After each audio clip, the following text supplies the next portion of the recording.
Good evening, everyone, and welcome to another edition of our I'm Loving Me webinar series.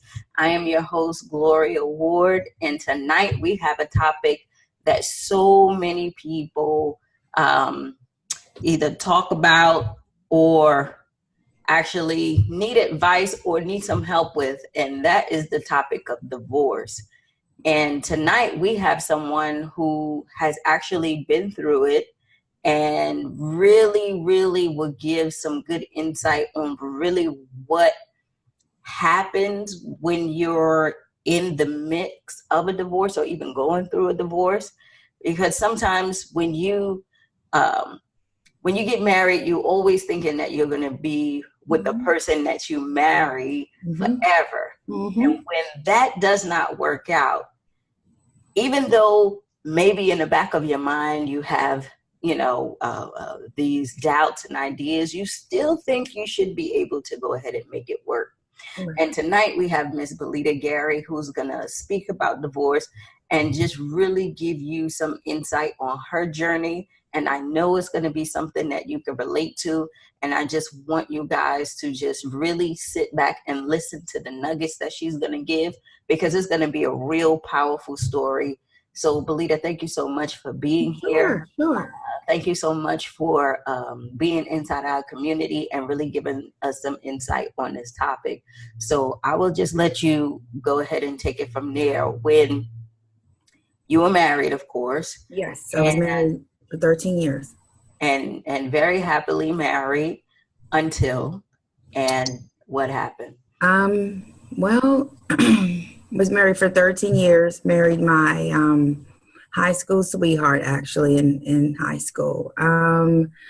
We got married in February 16, 2002.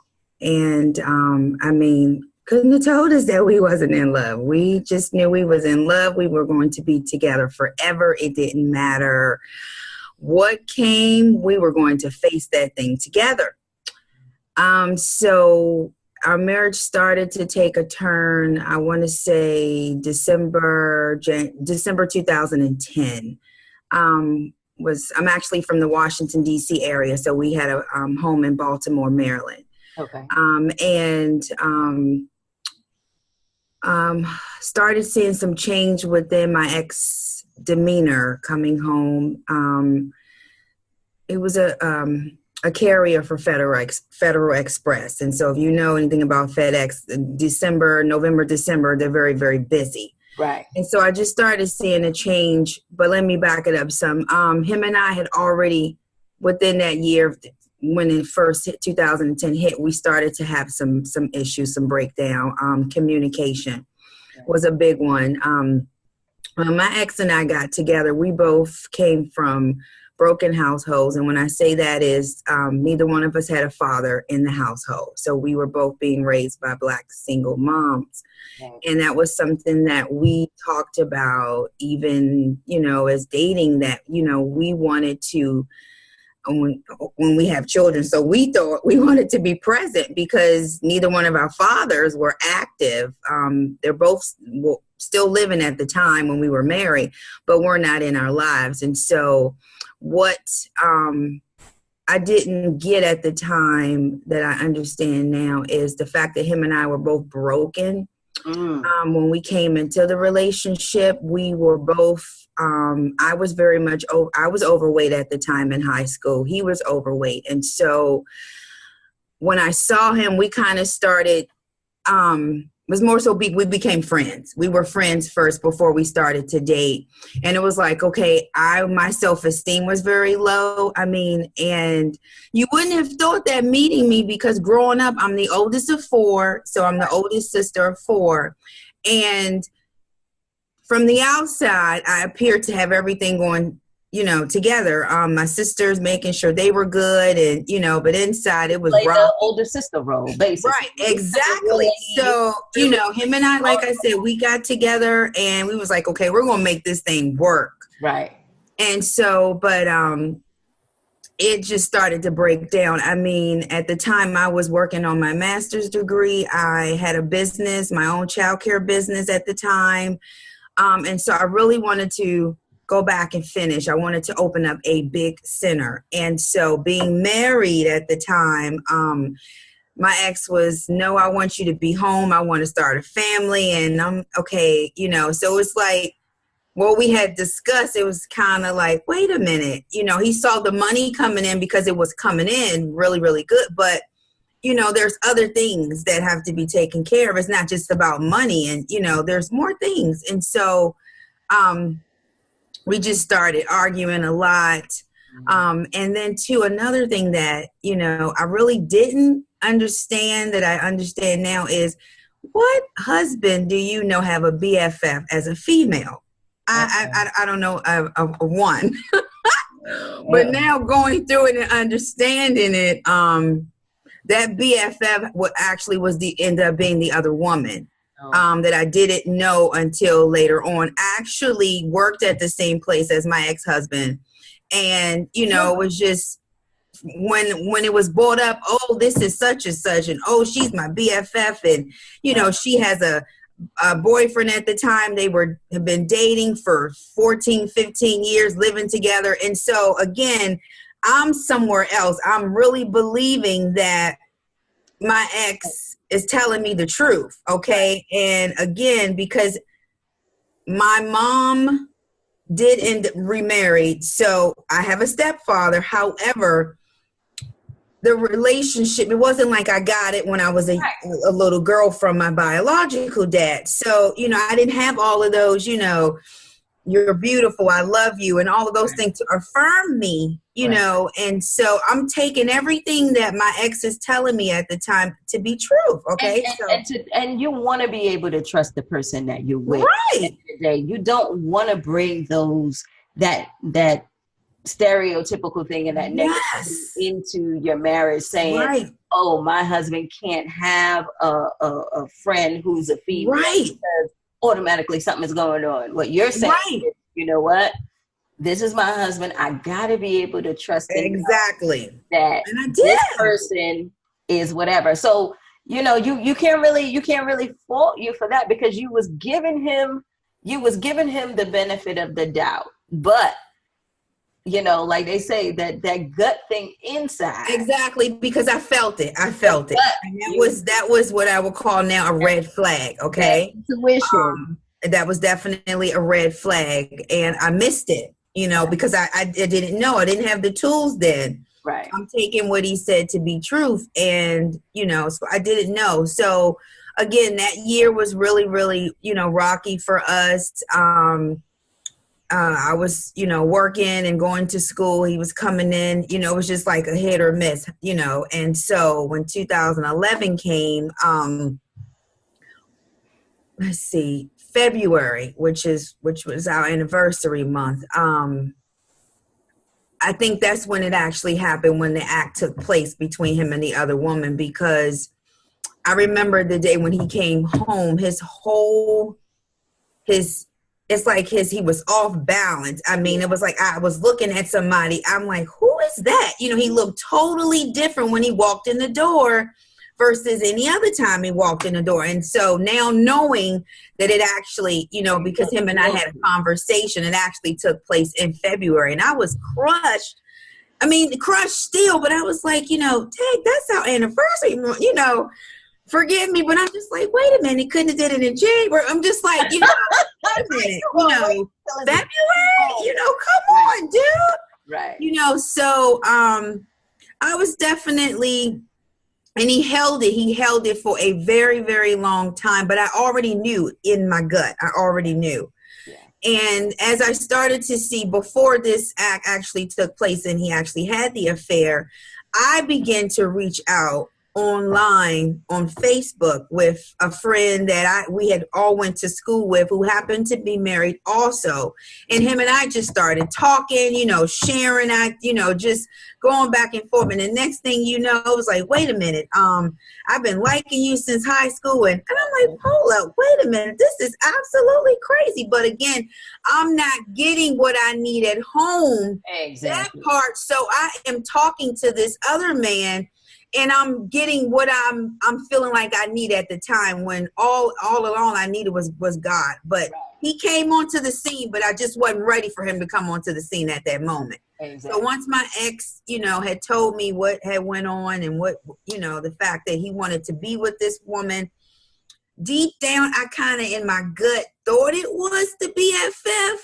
But I guess I wanted him to tell me. And then when he told me, it was just like honestly, it was just like he laid me on the railroad track and just kept riding the train over me. I mean, to me, divorce for me, it's like a death.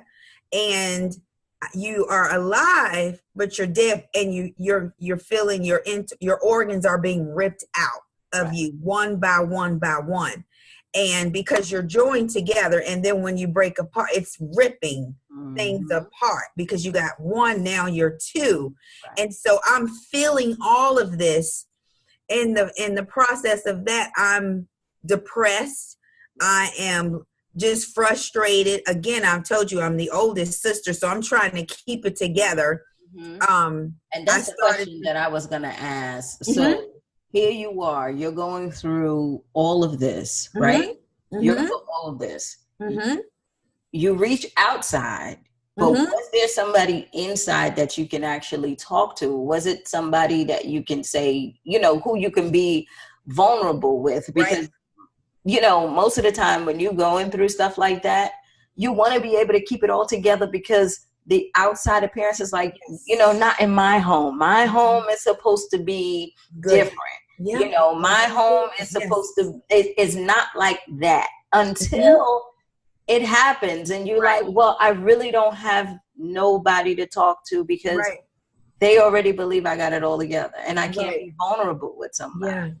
I was ashamed. I had some people within my circle I could have spoke to, but I was really ashamed. I mean, because when they saw me, they saw us. And so, again, we appeared that, we had it going on. And now that this thing is unraveling, I could not share. Yep. And so then to come out, and when the question was asked to me, Belita, are you okay? Because at that, my weight started dropping. I mean, it was just dropping because I lost, the appetite was gone. And then to numb the pain, I fell in love with Zumba. I had a friend back home who introduced me to it, and I fell in love with it. And to kind of mask the pain that I was feeling inside, I started working out every day. And sometimes I wasn't even eating. Wow. And just drinking a protein shake and maybe eating a cereal bar or something all day. And I'm working out. And then in the meantime, I'm going, whenever I would see my family, because again, I'm ashamed, I'm hurt. Yep. I'm confused. I'm depressed. So I'm trying to stay away from the family because I don't want them to really know what's going on. Right. And I could not be alone. It was so hard because at that particular time, once 2011 came, my ex started to stay out a lot out of the house. So I was going to ask that too. Yeah. He wasn't even, he would come home and then he would leave and come home and leave and come home. Yeah. And I wanted to ask that too, even though this was going on, what was home life like when you actually had to cross paths with this person who you knew was out, doing something. Right. You're still in the same house because you're not separated yet. Right. No. So every day you're coming home and it's in your face. What are you doing at that point? Well, he came home. Once he told me in February what happened, he told me he was leaving. He was packing up. He was leaving, and I would have to pretty much try to finagle the bills, the mortgage, the best way I knew how. He wanted to separate because he wanted a divorce, and to get back at him because I was hurt. I mean, I had to lash out. I'm holding all this stuff in, and so I said, you know what, fine, you go. I'm talking to someone now. I hadn't done anything, just conversating. It's still wrong now. It's still wrong. But I'm, because I'm hurt, so I want to lash out. Because again, when two hurt people come together, all you're going to do is cut each other up. That's it. Okay? When you're not whole and complete in here, You can do whatever you want to do out here. Inside is eventually going to come out. Okay, so because I have been trying to mask all of that for so long, I couldn't anymore. And so when he told me what he told me, he was leaving, I lashed out. It was just like, and we got into this really bad argument. The authorities ended up being called to the house, and he was already told me he was leaving anyway. So he had a certain amount of time to get whatever he was going to get, which he did, and he told me peace. So my ex ended up being gone for 6 months. I had no idea where he was. Again, I'm trying to take care of the business, take care of the bills. My family started to see, I started to look different. It was just very, very hard trying to juggle all of that. And my neighbors within the community that I lived in, I was the HOA president. So I was really active in my community. I loved the community I lived in, got to know everybody, the children, because my passion is children. Yeah. So I knew everybody, coming around and everything. And so that, again, things started to fall apart for me. And again, I'm trying to hold it up together, keep on, but I couldn't do it anymore. I could not. And I have one good friend, and she's still in Baltimore, and I met her in graduate school. And during the time, once he left, I began to conversate with her more and more and more. Found out too that she was married and divorced. And I remember her telling me there is life after. And I turned and looked at her like, what? Because again, when I'm married, I didn't marry to get a divorce. Okay. Right. So when you said there was life after, that was a snap for me. I lashed out at her because I was like, what are you talking about? I'm in this right now. I need help now. I don't know about it after. Okay. Right. And so she began to talk to me and share and tell me, her story. And at that time, I shared with her afterwards, but I had started cutting. I was a cutter. Oh. So I started, because again, I'm trying to mask everything. Right. So I started to, I went back to cutting and just my arms and legs. I didn't want you to see, my outer part, so I could cover my arms and legs and everything. And so I shared with her that I was cutting. And she didn't jump, she didn't say, Belita, why are you doing that? She began to talk to me more, and I just began to cry. And I was, telling her that, I really miss my dad. I don't know where he is and why did he walk away? Did I do something wrong? Because the whole time I'm thinking that this man didn't want to be around me or part of my life because of me. I didn't find out until the separation, going through the divorce with my ex, that it was my dad that walked. It was solely him. That's what he chose to do. It had nothing to do with me. Right. But I'm thinking as a kid, it's something wrong with me because my own father don't want to be bothered. Okay. So I end up having to, I just couldn't do it anymore. I told my girlfriend, I said, I can't do this anymore. I was already writing letters, planning my exit, meaning I was going to end my life. I'm like, I can't, because I don't want to stand in front of my family and say, hey, my marriage is falling apart. Wow. I'm losing my house. I can't pay my bills. I got to close the business. I mean, I just couldn't handle all of those things coming at me. And so I thought the best thing for me to do would be to just go ahead and end my life because I felt I wasn't worth it. And I wonder if that comes with being the oldest child and having so much responsibility on you as the oldest child. You are taught to, help out the younger, do this, yes. Put your feelings behind you and help somebody else. And I think from what I'm hearing is like you did that when you were younger. You did that in your marriage. And then now all of that sacrifice that you did is still in your mind. It didn't mean anything because now I don't have anything to sacrifice for. Right. You know what I'm saying? I don't have anything to sacrifice for. And when you don't know, like you said, who you are, exactly, put everything else before you, you writing letters because you asking yourself, well, what the hell am I doing here? He don't need me. They don't need I have me. nothing. You know Right. what I'm saying? So I what have was that nothing. turning point where you like, you know what? You know, this is going to be about me. Yeah. You know what I'm saying? How long did that take, and when did that happen? And that's the thing that we talk about where we say, you know, what did you see when you looked in the mirror and you said, you know what? It has to be about me at this point, because now that he chose what he chose. Right. Yeah. But now I'm still here. And Right. is it really about him or is it about me? Right. Right? What was that like?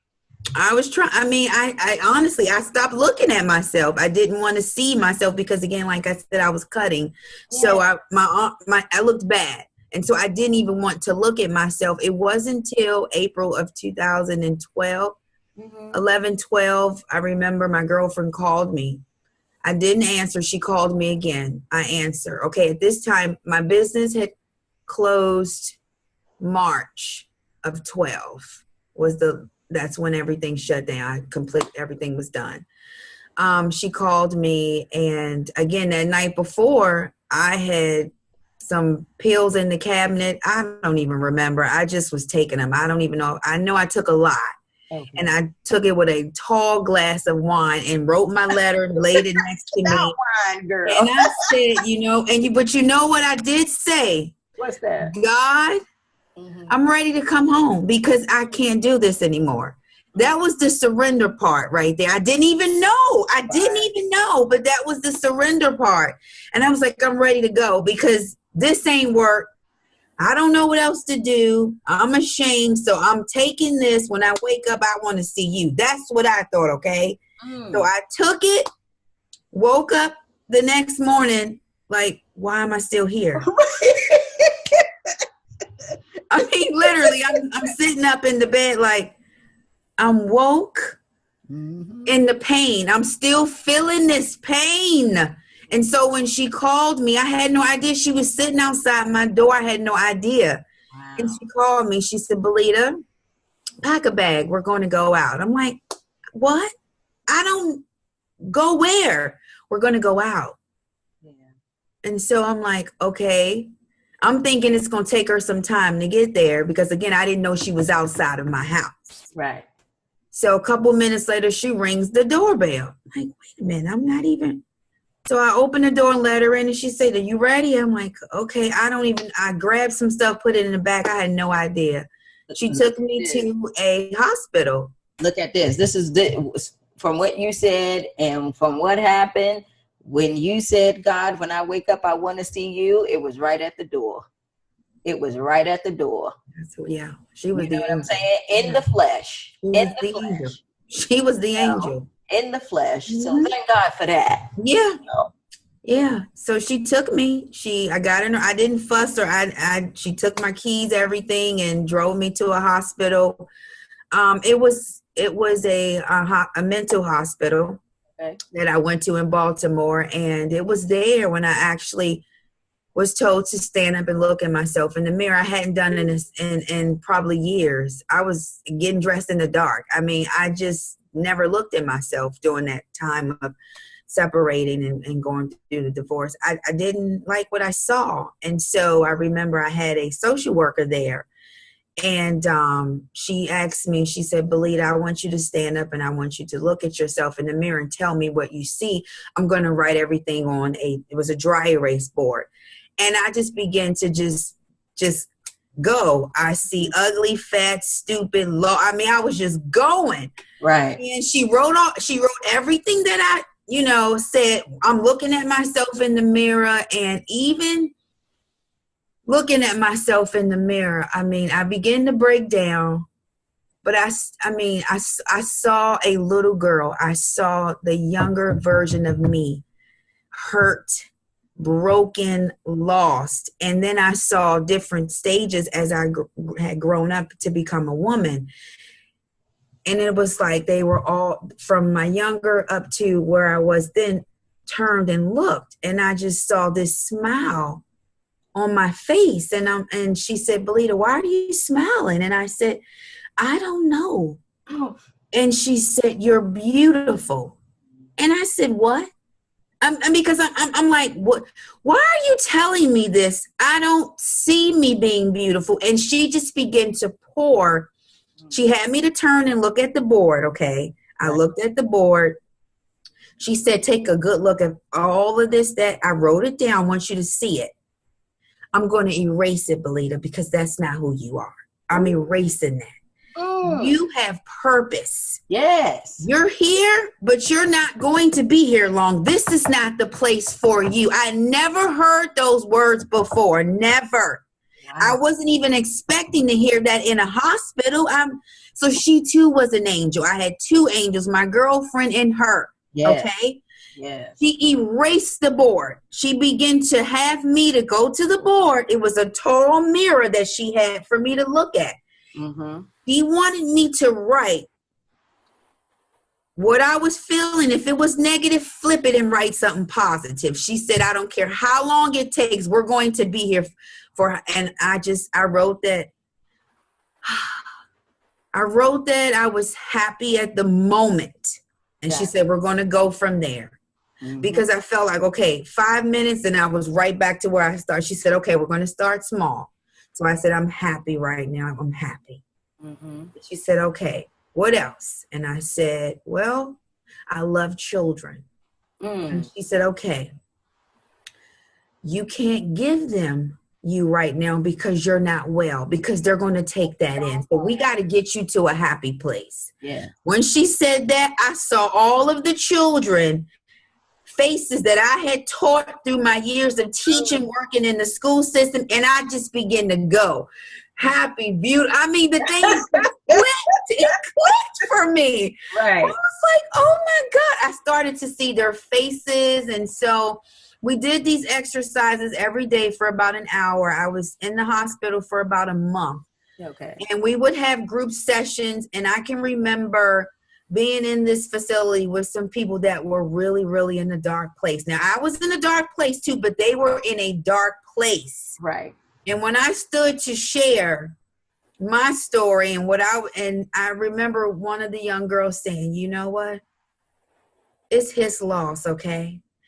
You are going to be fine. You may not feel it now, but you are. Tell yourself that and get out of here. This is not the place for you. Mm-hmm. And so I started going through doing my work. I had to, figure out, who am I? Right. Who am I? Because I didn't know. I was myself through him. I lived through my ex-husband.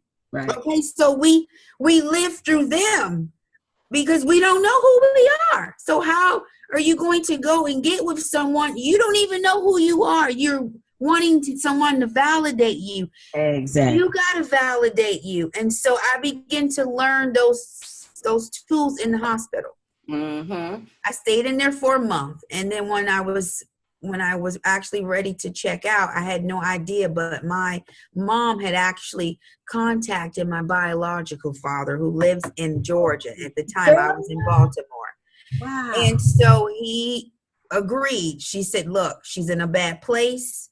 I haven't asked you for anything ever. Right. I need her to come there to get her. I just need her to get away. Mm. And it was at that time I flew to Atlanta. He picked me up.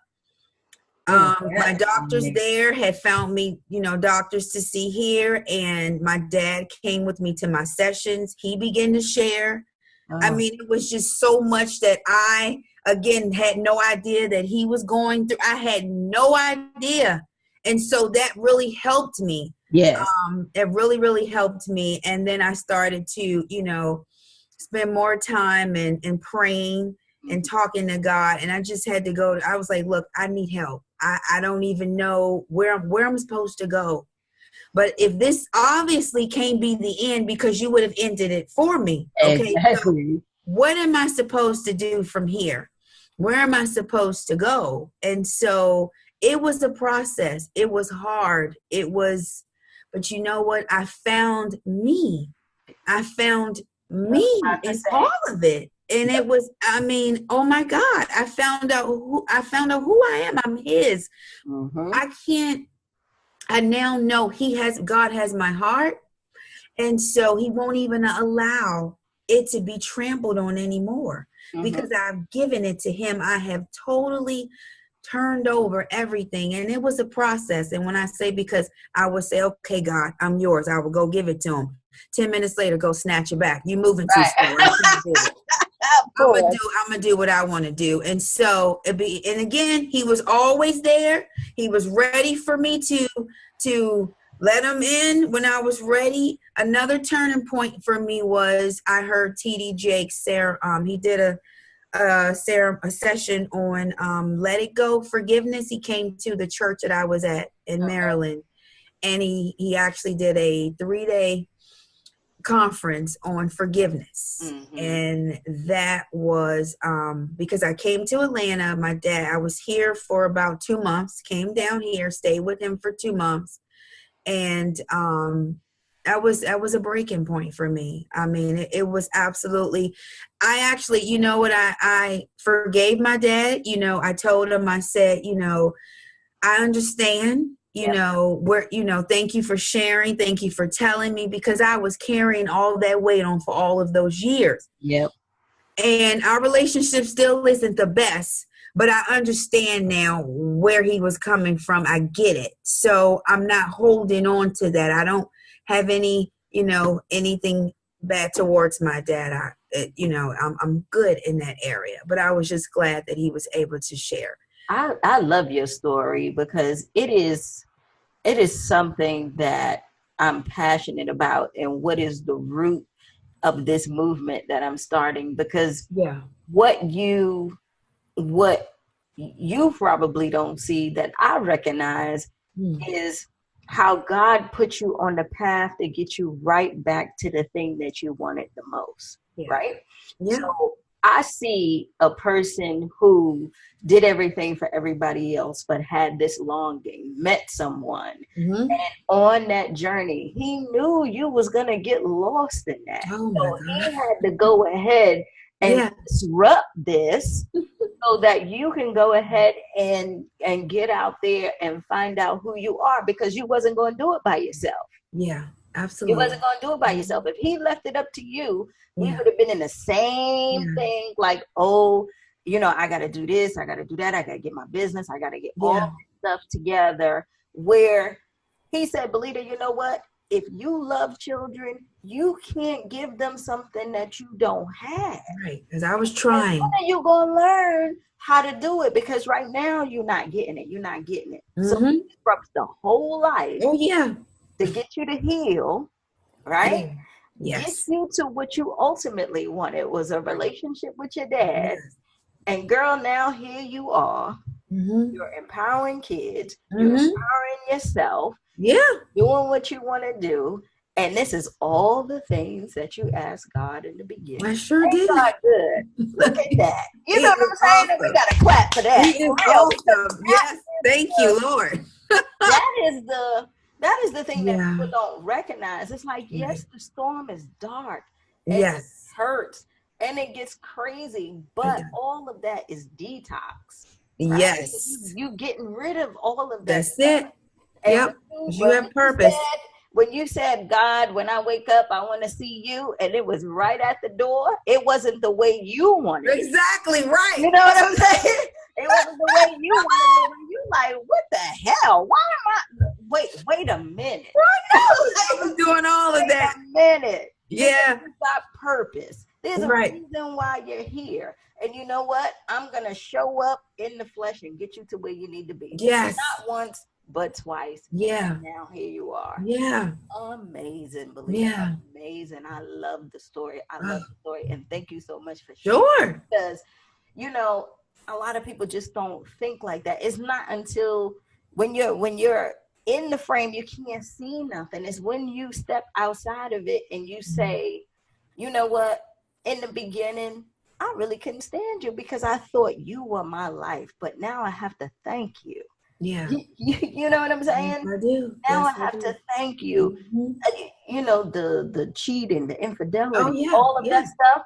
I found me. Yes, through it. I found me. And that's more important than anything. That's it. you hope his life is good and he Right. himself. Yeah.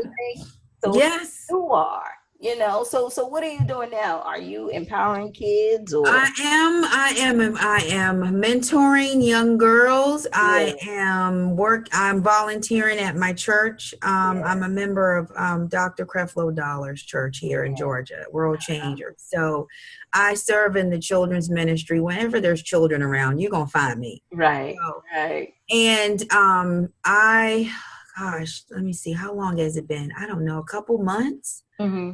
Um, but I had been asked prior to a couple months ago, was I a life coach? Yeah, And I was like, no, because I would just meet women on Meetup.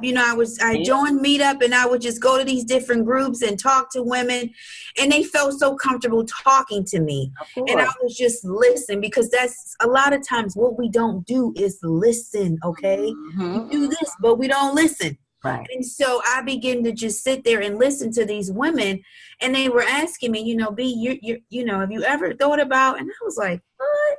So I did. I went to, to become certified to life coach. So now I am helping women Right. to, Because we prepared. We done I'm did there our with work. them, wherever they are. I'm there, and we're going to go through this journey. I'm going to be there, right? Because again, during my journey, I had people there. Yeah. They're not all there now, but I had people there for the moment where they needed to be. And God placed them there for me to get what I needed to get. And I believe that he did. So now I was poured into, I'm pouring out into others. And I look forward to doing it, because what I have found out, and I believe within the last couple of months, is there's a lot of hurt people out here. There's a lot of hurting women out here, and a lot of it is daddy pain. That's the biggest thing I've been hearing while talking to these women is daddy pain. They are out there in these relationships and marriages when they're looking for their fathers. Wow. And so that's what I've been, uncovering and getting. And so I totally understand. And like I told one young lady that I was working with, it's okay. It is okay to not be okay. Right. It's okay to not be okay. You do not have to be okay right now.